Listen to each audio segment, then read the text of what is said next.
Be sure to read and follow the safety guidelines to protect your computer from potential damage and ensure your personal safety.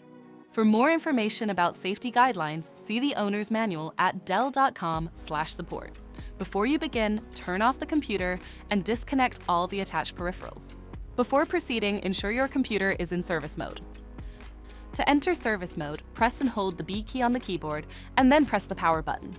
Now, the computer will boot up and the owner tag information is displayed on the screen. Press any key to proceed. The computer will emit 3 short beeps and shut down, indicating it has entered the service mode. Loosen the captive screws holding the base cover in place. Using a plastic scribe, pry the base cover from the palm rest assembly, starting at the top edge and working your way around to release it from all sides. Now, lift the base cover from the palm rest assembly. If your computer is unable to enter service mode, disconnect the battery cable from the system board.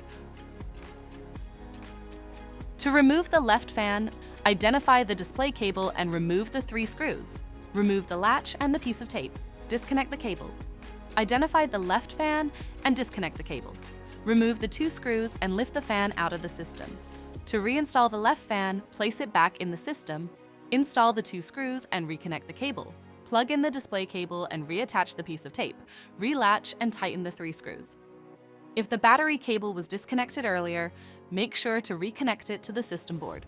Next, align the base cover with the palm rest assembly and gently place it into position. Tighten all required screws to secure the base cover in place. To exit service mode, connect the AC adapter and press the power button. Please note, the system will only power on and exit service mode if the adapter is connected. For more information about your Dell system, visit dell.com/support.